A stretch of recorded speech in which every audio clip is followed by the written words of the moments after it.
I'm going to continue with C.S. Lewis's book Miracles, and actually in this one we're going to mostly listen to Lewis in terms of defining natural and supernatural, because I think his definitions here are tremendously helpful, and I think they help us get off on the right foot. I use the word miracle to mean an interference with nature by supernatural power. Unless there exists, in addition to nature, something else which we may call the supernatural, there can be no miracles. Some people believe that nothing exists except nature. I call these people naturalists. Others think that besides nature, there exists something else. I call them supernaturalists. Our first question, therefore, is whether the naturalists or the supernaturalists are right. And here comes our first difficulty. Before the naturalist and the supernaturalist can begin to discuss their difference of opinion, they must surely have an agreed definition both of nature and of supernature. But unfortunately, it is almost impossible to get such a definition. Just because the naturalist thinks that nothing but nature exists, the word nature means to him merely everything, or the whole show, or whatever there is. And if that is what we mean by nature, then of course nothing else exists. The real question between him and the supernaturalist has evaded us. Some philosophers have defined nature as what we perceive with our five senses. But this also is unsatisfactory. For we do not perceive our own emotions in that way, and yet they are presumably natural events. In order to avoid this deadlock and to discover what the naturalist and the supernaturalist are really differing about, we must approach our problem in a more roundabout way. I begin by considering the following sentences. 1. Are those his natural teeth or a set? 2. The dog in his natural state is covered with fleas. 3. I love to get away from tilled lands and metalled roads and be alone with nature. 4. Do be natural. Why are you so affected? 5. It may have been wrong to kiss her, but it was very natural. A common thread of meaning in all these usages can easily be discovered. The natural teeth are those which grow in the mouth. We do not have to design them, make them, or fit them. The dog's natural state is the one he will be in if no one takes soap and water and prevents it. The countryside where nature reigns supreme is the one where soil, weather, and vegetation produce their results unhelped and unimpeded by man. Natural behavior is the behavior which people would exhibit if they were not at pains to alter it. The natural kiss is the kiss which will be given if moral or prudential considerations do not intervene. In all the examples, nature means what happens of itself, or of its own accord, what you do not need to labour for, what you will get if you take no measures to stop it. The Greek word for nature, physis, is connected with the Greek verb for to grow. Latin natura, with the verb to be born. The natural is what springs up or comes forth or arrives or goes on of its own accord. The given, what is there already. The spontaneous, the unintended, the unsolicited. What the naturalist believes is that the ultimate fact, the thing you can't go behind, is a vast process in space and time which is going on of its own accord. Inside that total system, every particular event, such as your sitting reading this book, happens because some other event has happened. In the long run, because the total event is happening. Each particular thing, such as this page, is what it is because other things are what they are. And so, eventually, because the whole system is what it is.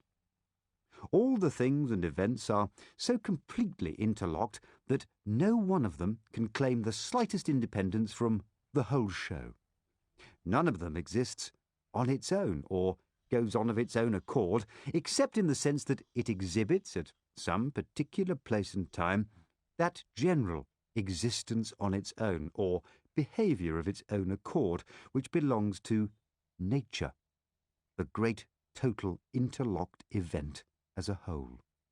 Thus, no thoroughgoing naturalist believes in free will.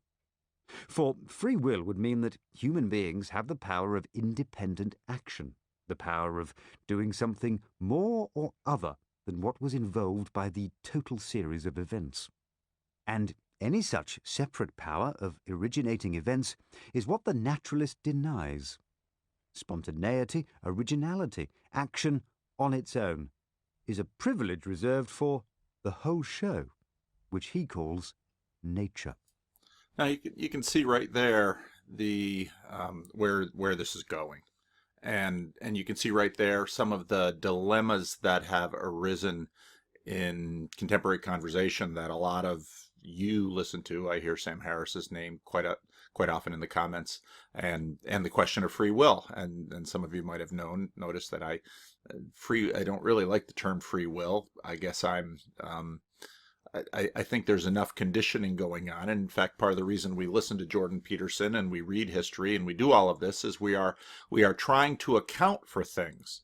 But accounting for things turns out to be a very difficult thing, because on one hand, I'm working on my sermon for this week, and one of the things I always notice with people is that we always regard everyone else's ideas as being conditioned. Well, you're a Christian because you were raised by Christian parents.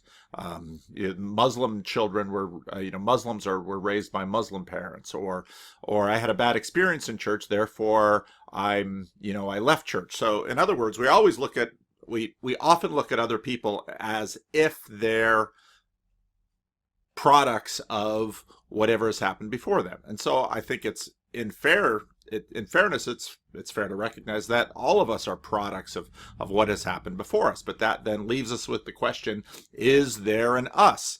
I did a little bit of work researching, or if you just go out, YouTube's a pretty amazing thing. If you just go out to YouTube and check out this guy.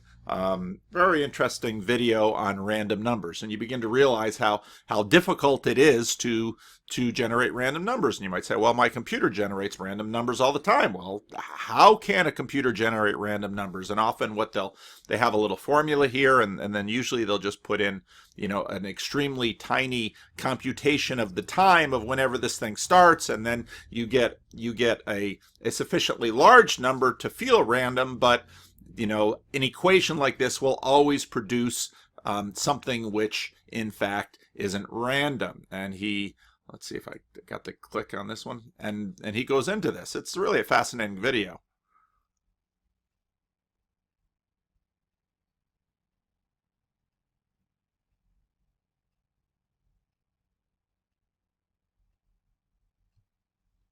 And then my internet doesn't work. Here we go.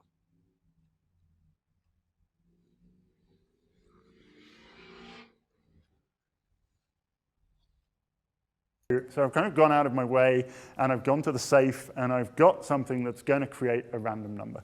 Because here, I've got a small radioactive source, it's strontium-90, and it is going to randomly give out electrons.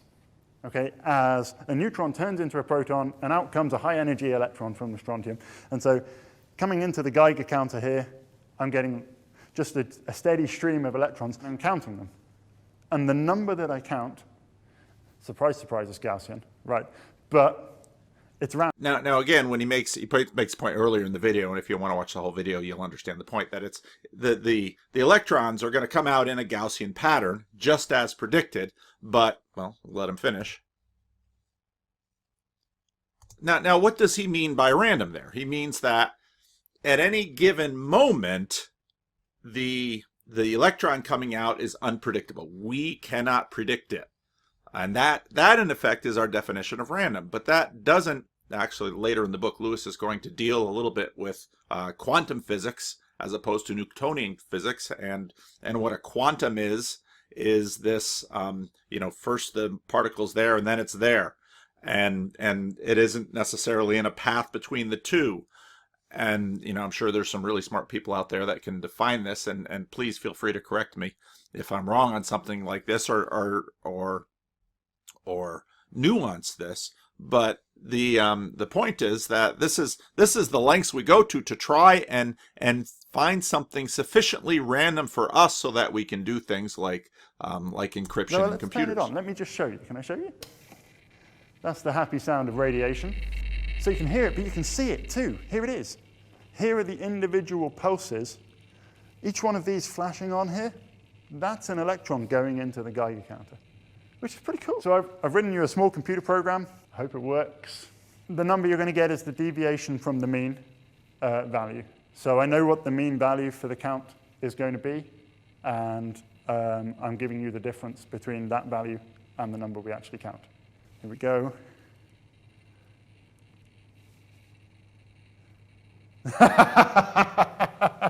Well, and he comes out with 0, which is fun. The next time he'll come out with a different number, which is cool. But this gets to the point of just how difficult random is. And then he goes on to a little bit more about the Greeks, which is you have to click on a link really quick in the video to get it. But that gets into some very interesting stuff. the ancient Greeks, they knew that there was such a thing as chance. They knew that when they rolled the dice, there was different chances of throwing a particular number. But it was against the gods to even consider that this might be something that we could predict by saying it's most likely to have this value, right? So they didn't think that they could do that. Plus, the Greeks didn't do experiments. The Greeks liked to think. They were very theoretical people. And so to see this kind of Gaussian plot, you've got to do an experiment. You've got to do it over and over again. And if you don't, you're never going to see this. So the Greeks were hopeless at probability. The Romans, they played a game called Bones. It was a lot like throwing dice. It was Yahtzee, right? Except that the bones weren't fair. They were a thing called astragali. I'm not a biologist fair. Astragali, I think. And they were six-sided, but two of the sides were flat and two of the sides were really narrow. So the probability was about 4 times less of throwing a narrow one. But they find these things everywhere. The Romans loved to play that. And then St. Augustine comes along, Christianity comes along, St. Augustine says, everything is God's will. The fact that I have thrown a 6 with my 3 dice, God's will. For heaven's sakes, literally, don't question that, because it's heretical to question that this is not God's will. And so... And I would nuance that little representation, but go on. Right up until the Renaissance, nobody studies this stuff. Random numbers is not a field of mathematics that's ever been studied before. And you might ask, why not? And why not? Why do we wait so long to try to get to this conception of random, as opposed to, then you look at the Greeks and Augustine, that they're saying, no, this is determined by someone, and then we get the idea of random. But once we have the idea of random, we begin to discover just how hard it is to come by.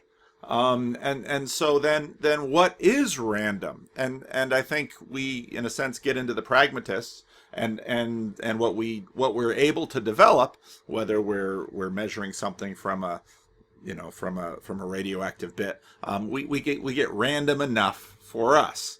And but that, then we get back into C.S. Lewis, who is saying, well, what is nature? Now, of course, nature and supernature, these two categories come along a lot later, and they are, whoops, oh, come on, stop prompting me. They are, well, this is the whole show, and Lewis, nature is this one thing that begins at the singularity, and of course you've got the problem of accounting for the singularity, and then you go to the multiverse, because it seems that we keep wanting to hide behind big things, and so, well, we'll let Lewis keep going. The supernaturalist agrees with the naturalist that there must be something which exists in its own right, some basic fact whose existence it would be nonsensical to try to explain, because this fact is itself the ground or starting point of all explanations. But he does not identify this fact with the whole show. He thinks that things fall into two classes. In the first class, we find either things, or more probably one thing, which is basic and original, which exists on its own. In the second, we find things which are merely derivative from that one thing. The one basic thing has caused all the other things to be. It exists on its own. They exist because it exists. They will cease to exist if it ever ceases to maintain them in existence. They will be altered if it ever alters them. The difference between the two views might be expressed by saying that naturalism gives us a democratic, supernaturalism a monarchical picture of reality.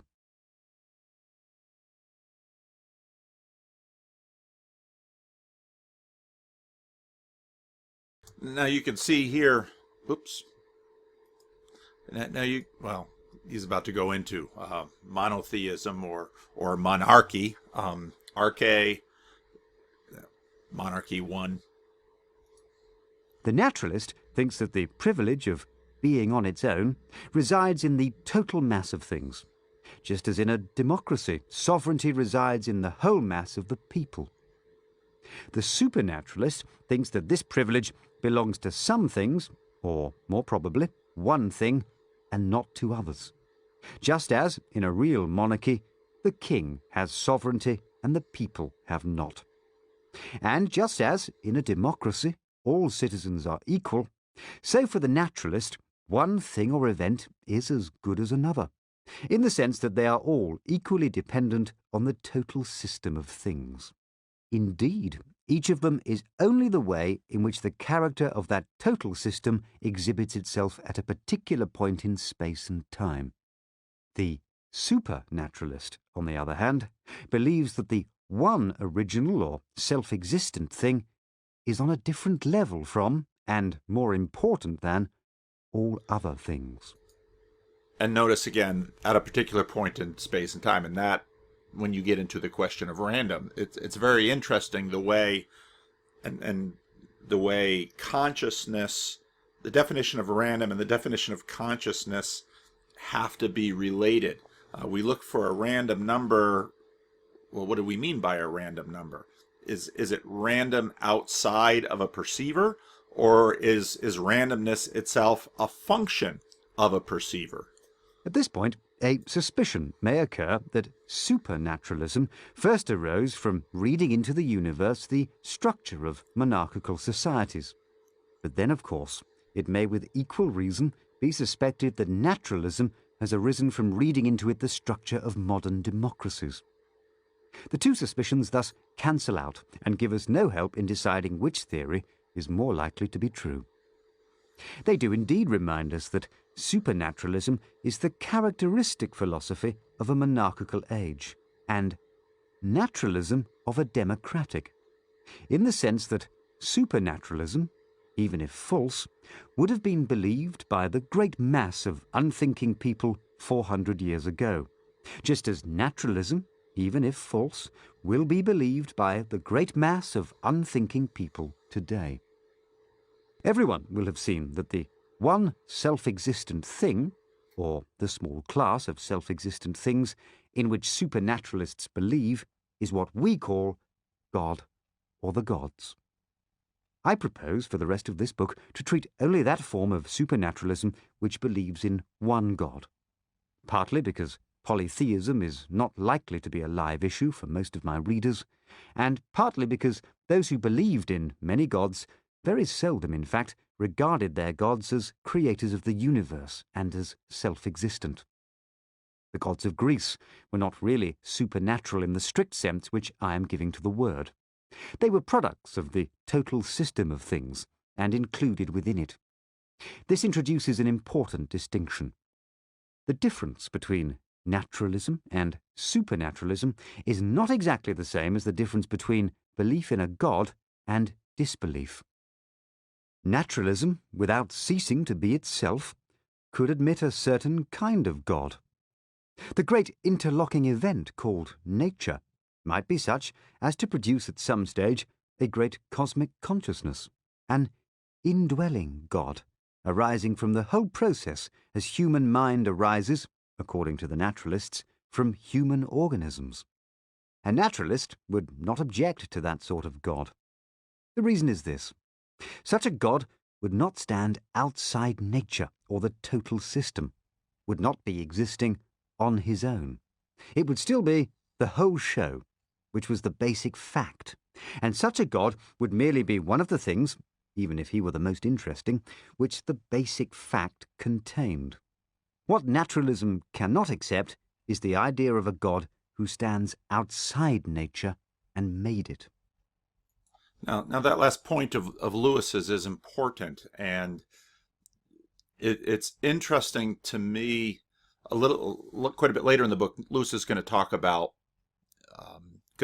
pantheism, and Lewis will go on to make the assertion that pantheism is natural religion, unless and what I mean by naturalism is religion is according to his definition of nature, that if you leave people alone, they will tend to wander towards polytheism.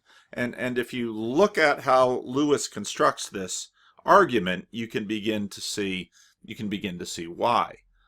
Because it's very interesting how because we're talking about Peterson, we've done some talking about Jung, and I don't know that much about Jung, and I know I'll be corrected in the comments section, which is fine. But to try to get a conception of Jung's God, and in fact, a good many people, when they listen to Peterson, think that in a sense, Peterson's God, if Peterson's God is in a sense created by our minds, if Peterson's God is an idea, and that idea is dependent upon our minds, and even if you go to Jung's quote that Peterson loves to give, that we don't have ideas, ideas have us. Well, the ideas might be something, how do you talk about greater? The ideas might be something that are moving us and therefore greater than us. That is consistent with naturalism, according to Lewis's definition here. So in other words, if human beings create ideas and these ideas become so powerful that other human beings now take them on, and if you get this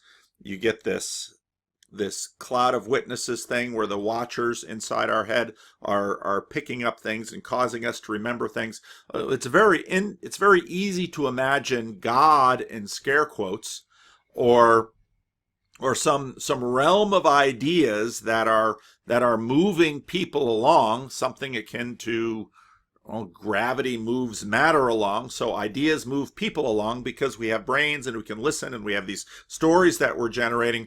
But this again isn't supernatural according to Lewis. This isn't God according to Lewis, because according to Lewis here, something gets the thing going. And this gets then back into Darwin in terms of there's the only thing that gets us going is this material progression. We can't answer the question of where does the singularity come from before the Big Bang, and so then we make up stories of the multiverse, and so we're not satisfied with any of those questions, so we're going to leave those questions alone. But in terms of how we deal with the universe, this is what we'll say it is. But then you get back to a thing that Peterson will say again and again and again, is that why is it people don't like being treated this way? People get very upset if you tell them that they are simply the product of their education, or the product of there's something in us that wants to believe that we have free will, or that we are agents, or that we are actors, and to take this away seems like a horrible injustice. Popping into one of the books I'm reading right now, which is A Hobbit, a Wardrobe, and a Great War, and there he notes what was going on in the after World War I. Clarence Darrow, and you might remember him from the monkey trial in Dayton, Tennessee. As early as 1924, for example, attorney Clarence Darrow defended 2 Chicago men accused of murdering a boy in cold blood by making a novel claim. He insisted that criminal acts were the result of faulty evolution, not faulty conscience.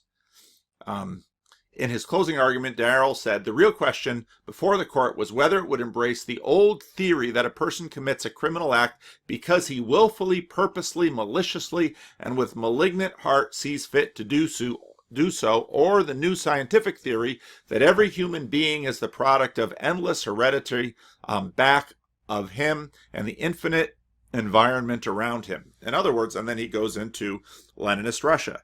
The denial of personal responsibility took a political turn as well. The outburst of revolutionary violence rocked post-war Europe. The purges and assassinations in Lenin's Russia, for example, were rationalized as a necessary phase towards a utopian vision. An official of the Soviet secret police, the Cheka, explained thus: "We are not carrying out a war against individuals. We are exterminating the bourgeoisie as class." As Paul Johnson writes, shortly after seizing power, Lenin abandoned the notion of individual guilt, and with it the whole Judeo-Christian ethic of personal responsibility. And this gets into this question of nature versus supernature. What kinds of creatures are human beings? Do we act? This gets into Dostoevsky. Are we keys on our piano? Are we simply the sufficiency of what our brains are telling us? And this is right at the center of Sam Harris's dispute. Now, some of you have read Sam Harris, and feel free to jump in the comment section. I'd love to hear what you have to say about this. But this gets into this free will argument, and again, our wills aren't completely free. I think our wills are conditioned. We're biased. We've got all of these things going in, but is there a chooser inside us? And Peterson keeps making the point, we can't help but believe that there's a chooser inside us. Yet at the same time, we keep talking about things that make us go a certain way. So in other words, on one hand, we are agents and we act and we are held responsible for our actions. And we cannot imagine a world in which we are not held responsible for our actions. And this is, Jordan Peterson's pragmatism. You express your real beliefs, not your articulated beliefs.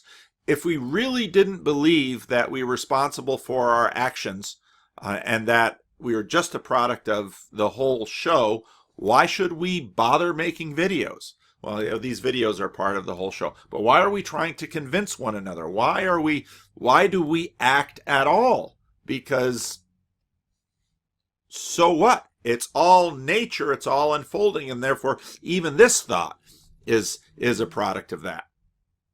We are now in a position to state the difference between the naturalist and the supernaturalist, despite the fact that they do not mean the same by the word nature. The naturalist believes that a great process of becoming exists on its own in space and time, and that nothing else exists. What we call particular things and events being only the parts into which we analyze the great process or the shapes which that process takes at given moments and given points in space. This single, total reality he calls nature. The supernaturalist believes that one thing exists on its own and has produced the framework of space and time and the procession of systematically connected events which fill them. Now you might notice at this point and say, but I'm not that one thing. Now he's going to get to that because this is going to have implications for what we are. This framework and this filling he calls nature. It may or may not be the only reality which the one primary thing has produced. There might be other systems in addition to the one we call nature. In that sense, there might be several natures. This conception must be kept quite distinct from what is commonly called plurality of worlds. For instance, different solar systems or different galaxies. Island universes existing in widely separated parts of a single space and time. These, however remote, would be parts of the same nature as our own sun. It and they would be interlocked by being in relations to one another, spatial and temporal relations and causal relations as well. And it is just this reciprocal interlocking within a system which makes it what we call a nature. Other natures might not be spatio-temporal at all. Or, if any of them were, their space and time would have no spatial or temporal relation to ours. It is just this discontinuity, this failure of interlocking, which would justify us in calling them different natures. This does not mean that there would be absolutely no relation between them. They would be related by their common derivation from a single supernatural source. They would, in this respect, be like different novels by a single author. The events in one story have no relation to the events in another, except that they are invented by the same author. Now he's gonna go back to this authorship metaphor quite a bit. To find the relation between them, you must go right back to the author's mind. There is no cutting across from anything Mr. Pickwick says in Pickwick Papers to anything Mrs. Gamp hears in Martin Chuzzlewit. Similarly, there would be no normal cutting across from an event in one nature to an event in any other. By a normal relation, I mean one which occurs in virtue of the character of the two systems. We have to put in the qualification normal because we do not know in advance that God might not bring two natures into partial contact at some particular point. That is, he might allow selected events in the one to produce results in the other. There would thus be, at certain points, a partial interlocking. But this would not turn the two natures into one, for the total reciprocity which makes a nature would still be lacking, and the anomalous interlockings would arise not from what either system was in itself, but from the divine act which was bringing them together. If this occurred, each of the two natures would be supernatural in relation to the other, but the fact of their contact would be supernatural in a more absolute sense, not as being beyond this or that nature, but beyond any and every nature. It would be one kind of miracle. The other kind would be divine interference, not by the bringing together of two natures, but simply. All this is, at present, purely speculative. It by no means follows from supernaturalism that miracles of any sort do in fact occur. God, the primary thing, may never in fact interfere with the natural system he has created. If he has created more natural systems than one, he may never cause them to impinge on one another. And right there, if you follow Charles Taylor, for example, and Charles Taylor, A Secular Age, deism is an important step in terms of Taylor giving an alternative story to the subtraction story that I talked about in my previous video. That is a question for further consideration. If we decide that nature is not the only thing there is, then we cannot say in advance whether she is safe from miracles or not.